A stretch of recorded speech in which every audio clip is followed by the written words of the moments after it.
Welcome to Beyond 3D, a space where we explore new perspectives about consciousness, emotions, neuroscience, energy, healing, and the new paradigms transforming the way we live, work, heal, and create our reality. I am Flavia Sierra, creator of Quantum Neurointegration Mindfulness, and your guide on this journey beyond all ways of thinking and into a more conscious, connected, and empowered way of living. Because the world is changing, and many times the answer we are searching for cannot be found from the same level of awareness where the problem was created. So together, let's explore what exists beyond fear, beyond limitation, and beyond the old 3D paradigms. This is Beyond 3D. Welcome back to another episode of Beyond 3D. Over the past several episodes, we've explored consciousness, emotions, the autopilot mind, attention, presence, and how our thoughts, emotions, and energy are always communicating. At first, this may seem like completely different topics, but today I'd like to invite you to see something fascinating. They are actually different ways of looking at the very same phenomenon. And I believe that understanding this can clear up one of the biggest misunderstandings of our time. The word energy has become incredibly popular. We hear it everywhere. Someone says, I have so much energy today. Someone else walks into a room and says, the energy here feels heavy. We find the word in personal development, physics, biology, neuroscience, medicine, psychology, and countless spiritual traditions. Because it appears in so many different places, it's easy to assume that everyone simply gives to it whatever meaning they want. But today, I'd like to offer you another perspective. Not based on belief, which I highly respect, not based on religion, not even based on spirituality. Just a simple question. What if energy is the language life uses to organize, communicate, and transform information? Think about it for a moment. Everything in your body is constantly exchanging information. Your cells communicate with one another. Your nervous system sends signals throughout your body. Your heart and your brain are continuously sharing information. Hormones carry messages from one organ to another. Your brain receives, filters, and interprets enormous amounts of information every second. Even a simple conversation between two people is at its core an exchange of information. So another question naturally follows. If everything inside your body is communicating all the time, what keeps the communication organized? For centuries, humanity has searched for an answer. First, we studied the body itself. Then we discovered organs. Later, we learned that organs are made of cells. The invention of the microscope revealed an entire world that had always existed but remained invisible to the human eye. Then it came the DNA. Neuroscience helped us understand how the brain works. Epigenetics showed us that our environment can influence how genes are expressed. Each discovery answered important questions, but every answer also opened the door to new ones. That's knowledge, right? Little by little, science shifted from asking, what are we made of, to asking something even more interesting. How does life actually work? Because knowing all the individual parts is one thing. Understanding what allows them to function together as a living system is something entirely different. I'd like you to imagine a symphony orchestra. There are violins, cellos, trumpets, flutes, percussion. Every musician is highly skilled. Every instrument plays an important role. But imagine if each musician decided to play a completely different song. Instead of beautiful music, you would hear just chaos, right? The magic doesn't come from the instruments alone. It comes from the coordination between them. Life works in much the same way. For a long time, science focused on studying each instrument separately: the heart, the brain, the immune system, hormones, cells, genes, the nervous system. And if you remember our conversation about 3D consciousness, this is exactly how we describe it. Reality appears as a collection of separate parts. That way of studying life has given us extraordinary knowledge. But now we are beginning to recognize something even more remarkable. The real wonder isn't found only in the individual pieces. It is found in the constant communication that allows every part to work together as one living system. And that's where the idea of energy begins to take on a completely different meaning.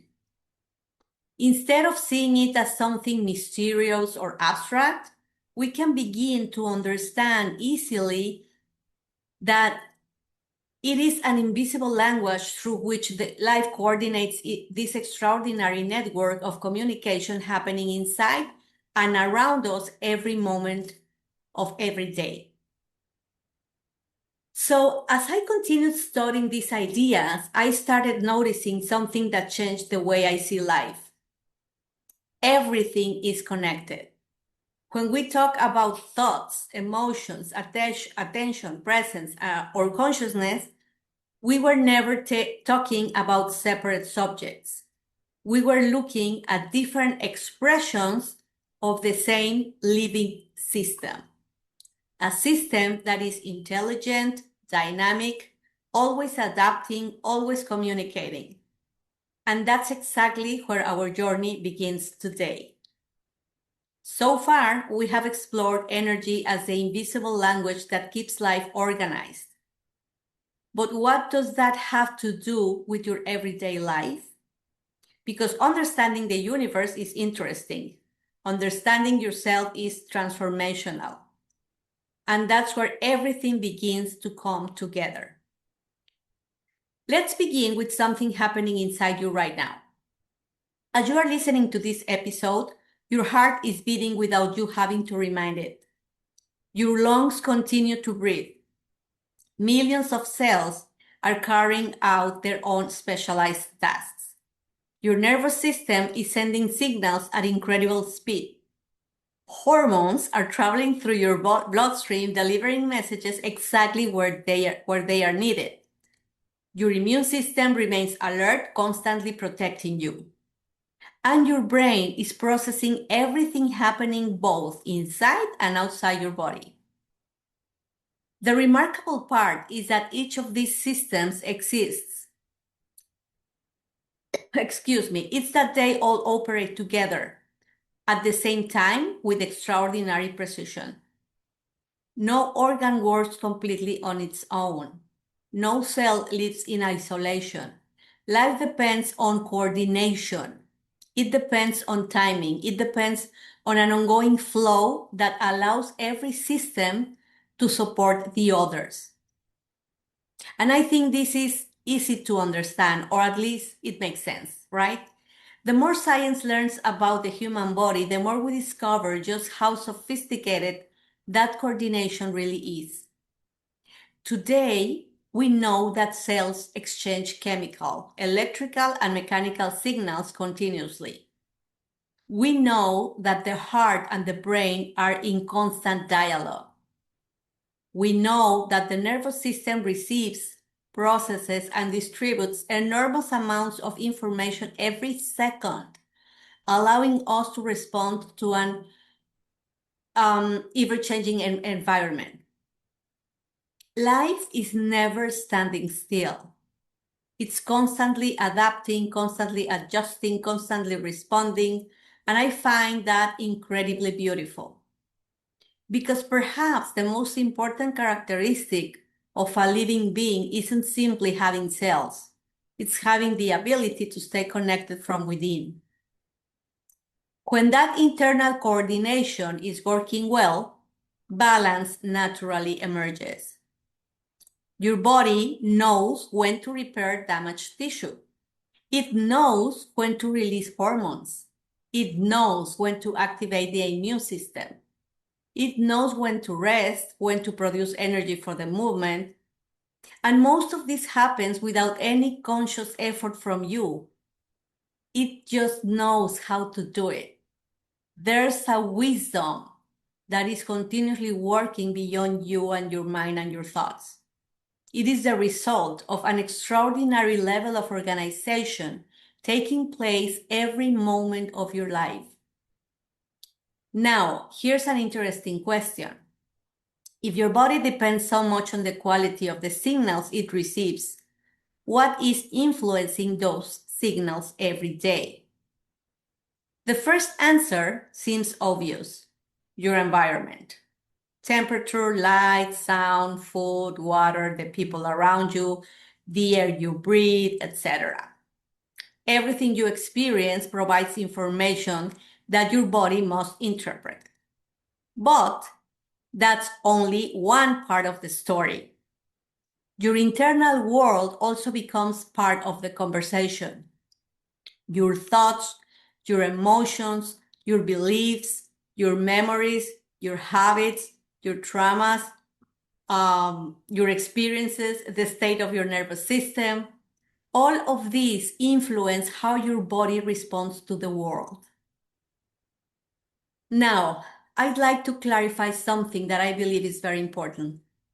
This doesn't mean that a single thought magically creates a disease. Because when I started learning all of this information, like almost 20 years ago, I was kind of concerned of thinking, but we are not going to stop thinking. It doesn't work that way, okay? So don't worry about it. Nor does it mean that simply thinking positively instantly changes reality. It doesn't work that way either. Just in one thought, like magically everything changes. The human body is far more complex than that. What science does show is that our interpretations continuously influence our psychology. Imagine you are walking through a parking lot late at night. Suddenly, you hear footsteps behind you. And I bet right now, while listening to this, you can completely feel what is happening, like if you are there. Before you had the time to consciously analyze the situation of those footsteps, your body has already begun responding. Your breathing changes, your heart rate increases, stress hormones are released, your muscles prepare for action, your senses become sharper. This isn't something you choose or you think to do. It's an incredibly intelligent biological response designed to protect you. That's the way it's designed. Now, imagine that instead of experiencing this reaction for a few moments, someone lives in that state for months or years, constantly expecting problems, always anticipating conflict, feeling unsafe even when no immediate danger exists. I was there for many years, so I know how it feels, and I know exactly how this process works. So that is no longer just a psychological experience, it becomes also a biological one. Little by little, the body begins adapting to that internal environment.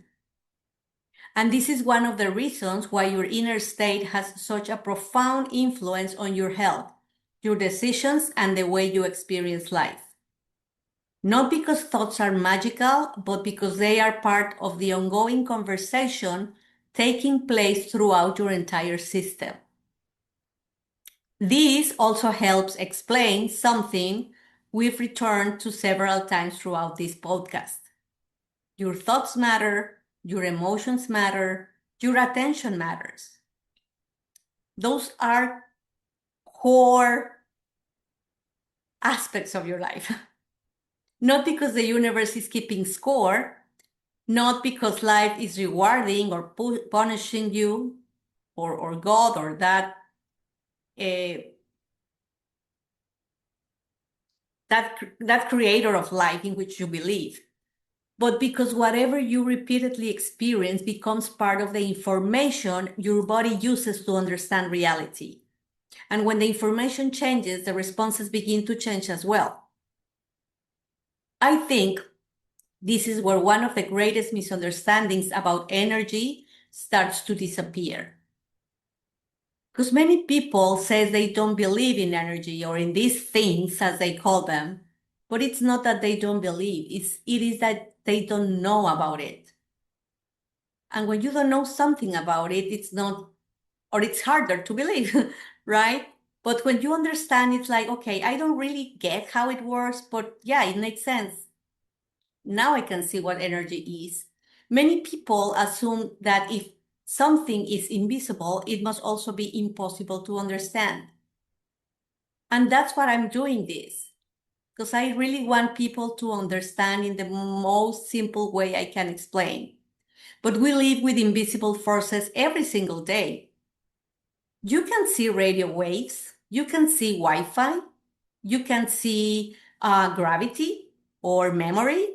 You cannot see love, but you know it exists, right? Yet no one doubts they exist because we constantly experience their effects. Energy may be very similar. We don't always observe it directly, but we can certainly observe what it does. And that doesn't mean there's no science there. And I'd like to leave you with one thought before we continue. For many years, we've spoken about energy as if it were something we simply possess. As if some mornings we wake up with a full battery and others we don't. But perhaps energy isn't only something we have. Perhaps it's something we are constantly organizing. And that simple shift changed the entire conversation. Because the real question is no longer how much energy do I have, which is a typical question we do in a 3D consciousness. It becomes, how am I directing the energy I already have? That's a 5D consciousness question. And that question opens the door to everything we'll explore next. Imagine holding a flashlight in your hands. The electricity powering that flashlight doesn't decide where to shine. You do. Point it toward the ground and the light and it lights the path beneath your feet. Point it toward the sky and suddenly your attention moves upward. The source of the energy has not changed. Only its direction has. Our lives work in much the same way. Every day, we direct our attention somewhere. Sometimes toward our worries, sometimes toward possibilities, sometimes toward problems that haven't even happened yet, and maybe that won't happen never, and sometimes toward the present moment. Very few times to the present moment. That is why we spend so much time talking about attention in previous episodes. Attention is far more than concentration. It determines where your inner resources are being invested. Where attention goes, your mental, emotional, and physical system begin to follow. Think about the last time you became deeply absorbed in something you loved. Perhaps you were reading a fascinating book, having an inspiring conversation, creating something meaningful, or simply watching a beautiful sunset. For those moments, everything else seemed to disappear. Can you see that? Can you relate? Not because the world had changed, but because your attention had become fully organized around the experience. Now compare that with moments when your mind jumps from one concern to another. A conversation reminds you of work. Work reminds you of your finances. Your finances make you think about the future. Then your phone vibrates. A notification interrupts your thoughts. You begin another task before finishing the first one. Without realizing it, your attention becomes fragmented, and when attention becomes fragmented, your energy often feels fragmented too. This is one reason why two people can finish the same workday with completely different experiences. One feels mentally exhausted, the other still feels creative and engaged. They might have completed similar tasks. What was different was how their attention was organized throughout the day. This also helps explain why living on autopilot can become so draining. When we react automatically to every demand, every distraction, and every emotional trigger, our energy is constantly being pulled in different directions. Literally, it goes like everywhere. Presence changed that. Presence doesn't remove challenges. It simply allows us to stop scattering ourselves. Little by little, we recover the ability to decide where our attention belongs. And every time we do that, something inside us begins to reorganize. That is why changing a paradigm changes much more than an opinion. A paradigm is like the operating system through which we interpret reality. When that operating system changes, our attention naturally begins to notice different things that you didn't notice before. The same situation may reveal opportunities where before we only saw obstacles. The same conversation may inspire curiosity instead of defensiveness. The exactly same uncertainty may awaken creativity instead of fear. The external world hasn't necessarily changed. The observer has. And as the observer changes, the experience changes too. This brings us to another important idea. Energy by itself doesn't make decisions. It has no preference. It isn't positive or negative, good or bad. It is not trying to reward you or punish you. Energy is neutral. What gives it direction is the meaning we continuously create. Our thoughts, our emotions, our habits, the conversations we have every day, the stories we repeat about ourselves, the environments we choose, the people we surround ourselves with. All of these help shape where our energy flows. I'm making a silence because I'm just thinking right now. You cannot imagine how much your energy can impact people. But the first impact is for you. So, yeah, there's a whole world there. So that's why two people can live through exactly the same event and come away with the completely different experiences. Again, one may see only loss, the other may discover unexpected growth. One may remain trapped in fear, the other may find a new beginning. I see this a lot in health clients. The event is exactly the same. The difference lies in how each person's inner world organizes the experience. Perhaps you remember something we've said since the beginning of this podcast. You don't experience reality exactly as it is. You experience reality through the state of consciousness from which you interpret it. Today, we can take that idea one step further. You also experience life through the way your energy is organized. And here probably is the core, or one of the cores of this podcast. Because everything starts and finish with energy. And once you begin to understand that, you stop asking only what is happening around me, and you begin asking a much more powerful question. How am I organizing my inner world? Because we have a whole universe inside of us.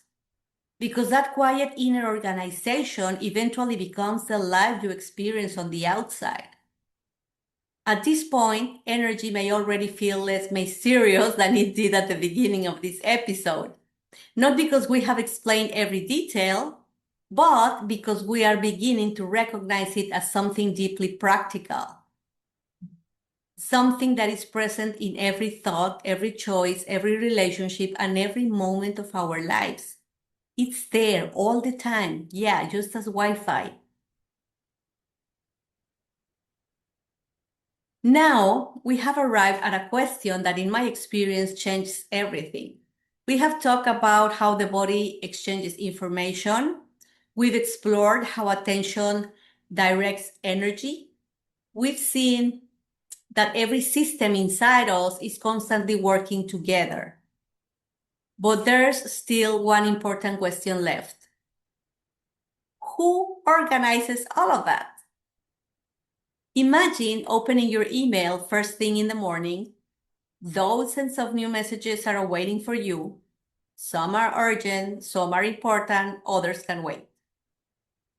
And many don't deserve your attention at all. The information keeps arriving, but someone has to decide what deserves attention and what doesn't. Something very similar happens inside us. Every moment of every day, your brain receives an extraordinary amount of information. What you see, what you hear, the conversations you have, your work, your family, your health, the environment around you. But that's only half of the picture. Your inner world is also constantly generating information. Your memories, your beliefs, your expectations, your fears, your decisions, your hopes, your habits. Everything becomes part of the experience your system is trying to organize.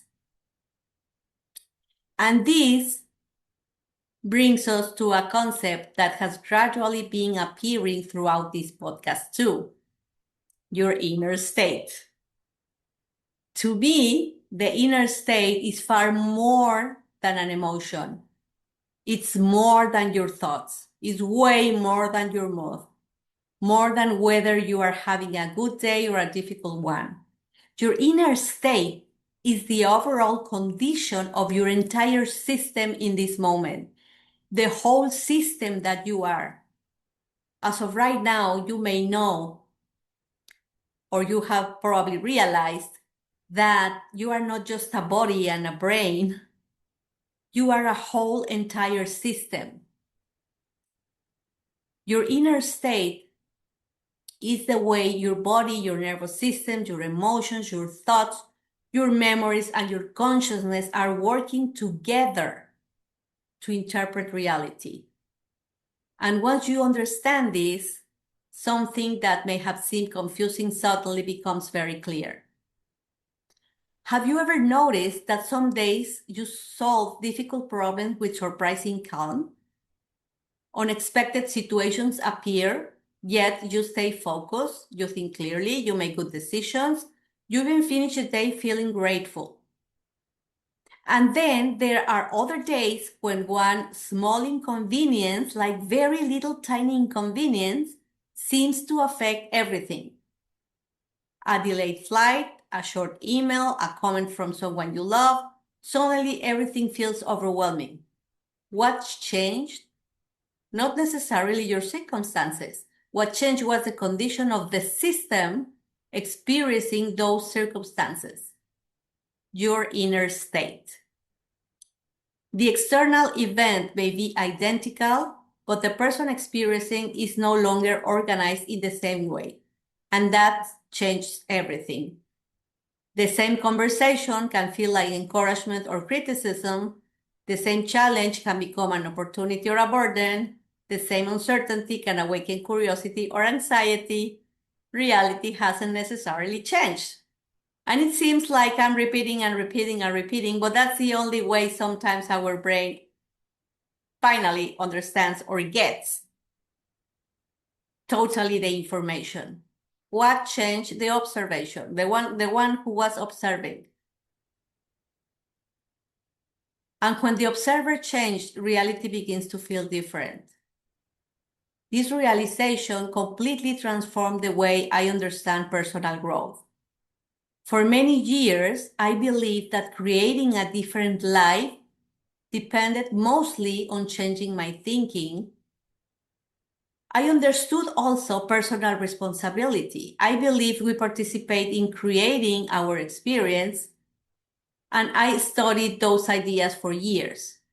But something was still missing. I couldn't fully explain how that transformation actually happened.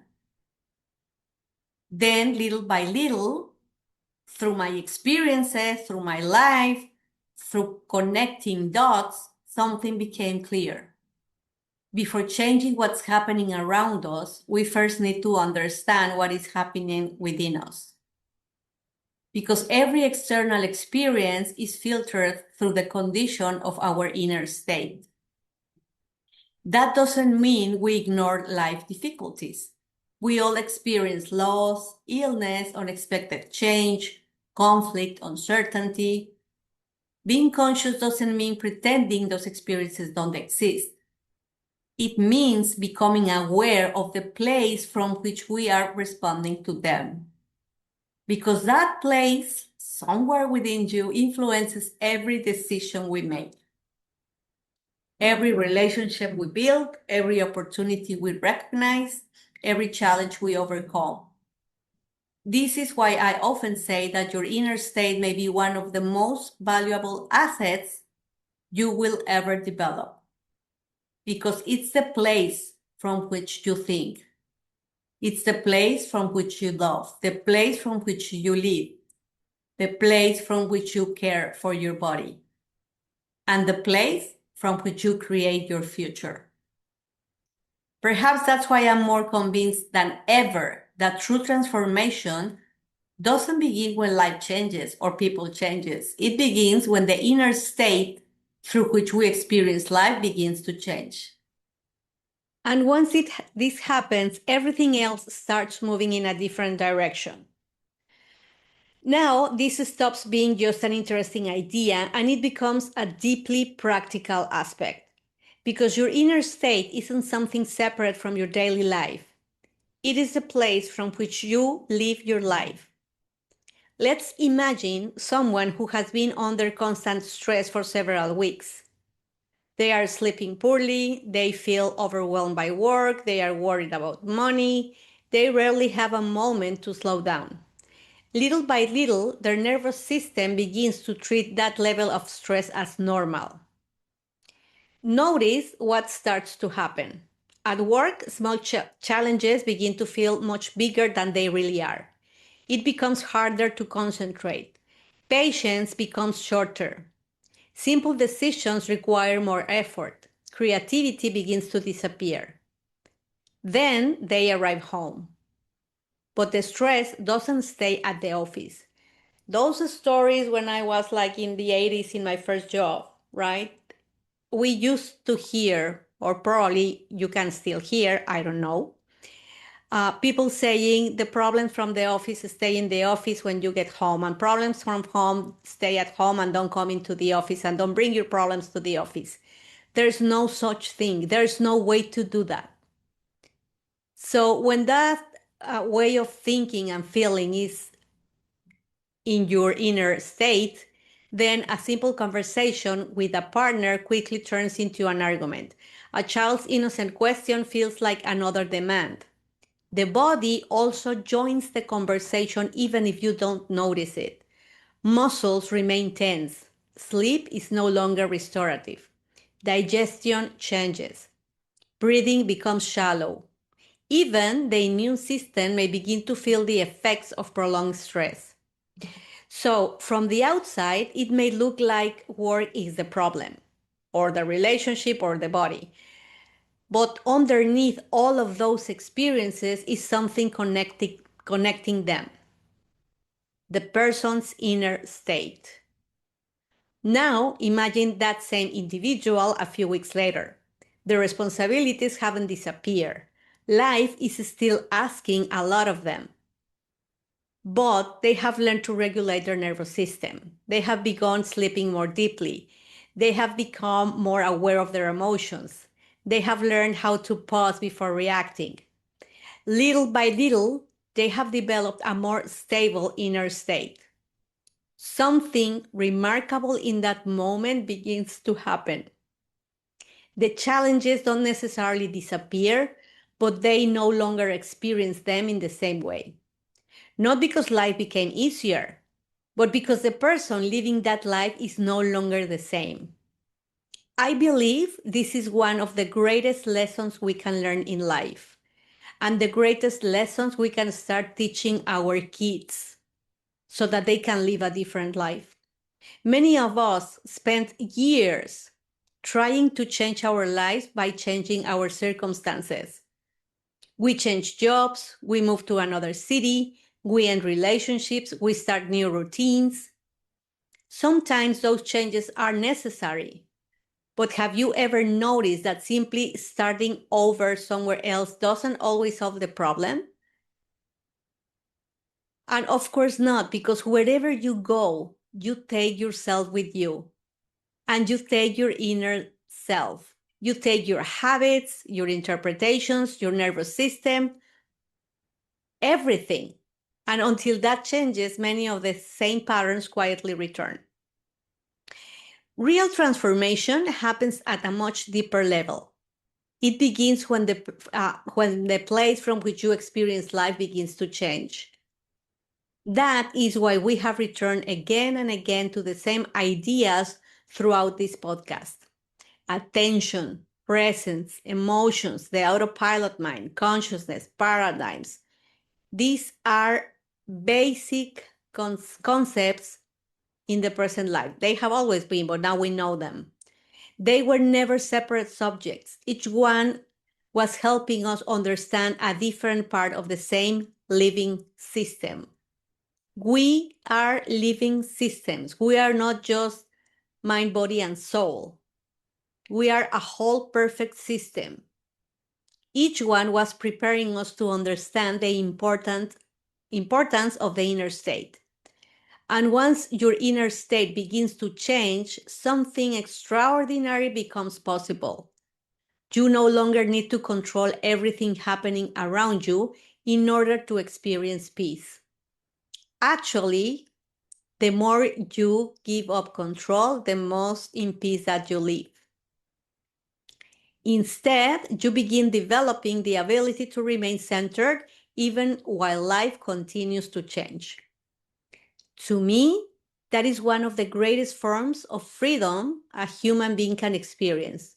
I have lived it myself, and I have seen it for many, many years with my clients and students. This is why I keep returning to the idea of the inner state, because it's not simply about how you feel. It isn't positive thinking. It isn't pretending to be happy all the time. It is something much deeper than that. It is the way your entire system is organized in this moment. Imagine the millions of variables that are working every day in your system. So the relationship between your body, your nervous system, your thoughts, your emotions, your beliefs, your memories, and the meaning you are giving to your experience. Now think about this. Can you see any of those things? Can you see your thoughts? Can you see your emotions, your beliefs? Can you touch them? Can you wake them? Of course not. Yet you know they exist. You don't see them, but you know they exist. You are certain they exist, right? Why? Because you experience the effects every single day. It's part of your experience. And perhaps that's one of the simplest ways to understand energy. Not as something mysterious, but as the living expression of everything taking place within you at this very moment. When that energy changes, the way you see changes. The way you feel changes. The decisions you make change. The way you relate to others changes. And the way you care for your health changes. Even the way you lead others in your organizations or companies, your teams, that way also changes. The way you create your future changes too. Isn't it amazing? By now, perhaps one simple idea has become much clearer so far. You don't respond to life only because of what happens around you. You respond primarily from the inner state through which you interpret what is happening. That is why two people can live through exactly the same experience and emerge completely transformed in different ways. One may remember it is at the worst chapter of their life. Another may recognize it as the beginning of their greatest growth. Personally, I call them like blessings disguised, because the circumstances were the same. What was different was the inner state from which each person lived that experience. I have witnessed this not only in my own life, but also through the lives of so many people I have had the privilege of working with over the years. And this brings us to a beautiful opportunity. Perhaps the question is no longer the typical 3D or three-dimensional question, how do I change my life, or what do I do to change my life? That was a typical question, or is a typical question of a 3D consciousness. So now a better question with a higher consciousness, a 5D question would be, how do I learn to care for, regulate, and transform my inner state? How do I learn to do this? Because when your inner state changes, better decisions begin to emerge naturally, easily. Relationships become healthier. Your body responds differently. Your leadership becomes more intentional.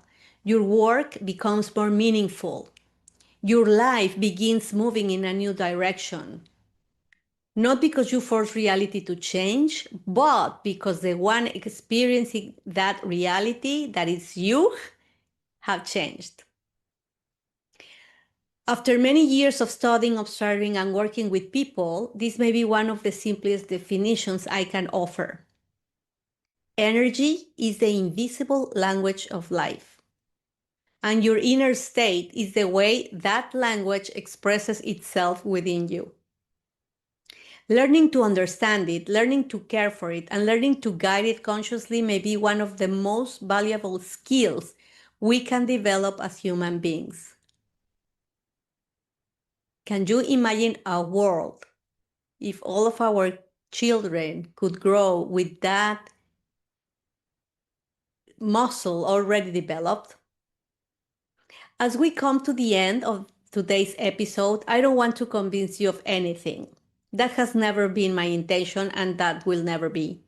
My hope is simply that you will begin observing life from a different perspective. Because when you start understanding the language life is speaking, you also begin understanding yourself in a much deeper way. And when you understand yourself, transforming your life no longer feels like a constant struggle. It becomes a natural consequence of transforming the place from which you live. Thank you for spending this time with me. Until next time, keep exploring, keep growing, and please keep living beyond 3D. Thank you for sharing this space with me. Take a moment today to reflect on what resonated with you, and maybe ask yourself, what would change in my life if I started seeing reality from a different level of consciousness? I am Flavia Sierra, and this is Beyond 3D. Until next time.